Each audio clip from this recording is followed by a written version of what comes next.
Say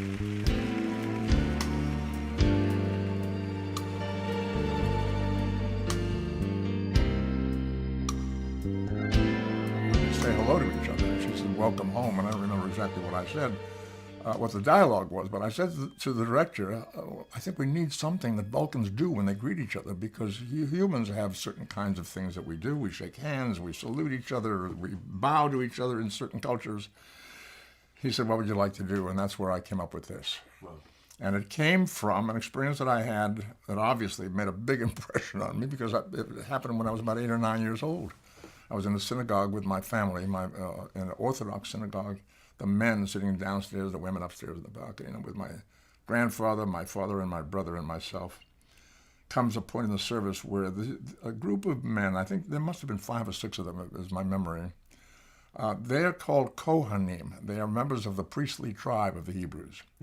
At this particular moment, they get up in front of the congregation, face the congregation from the stage, what's known as the bima in Hebrew, and they chant a particular prayer, which translates into, "May the Lord bless you and keep you. May the Lord cause his countenance to shine upon you. May the Lord turn his graciousness unto you and grant you peace." They were chanting it in Hebrew. Right. And I'm too young to know what it meant. I'm too young to know why they were gesturing, but they were doing this with their hands facing the congregation.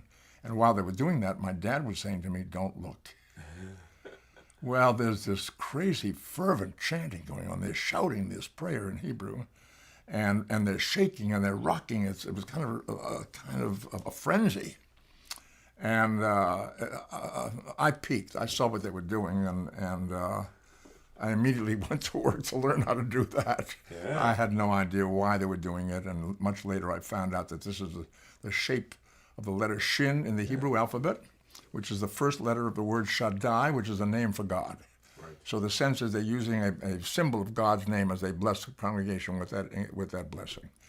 And you're not supposed to look, because I was told many years later that during that benediction, the Shekhinah, also starts with a Shin, sure, comes into the sanctuary to bless the congregation. Okay. And this is the feminine aspect of God. And you don't want to see her, because the light that emanates from a deity could hurt you, could blind you, or even worse. So we introduced it that day. The director said, "Okay, let's do that." Wow. And that's how it got into the show. And immediately on the street, people started doing that.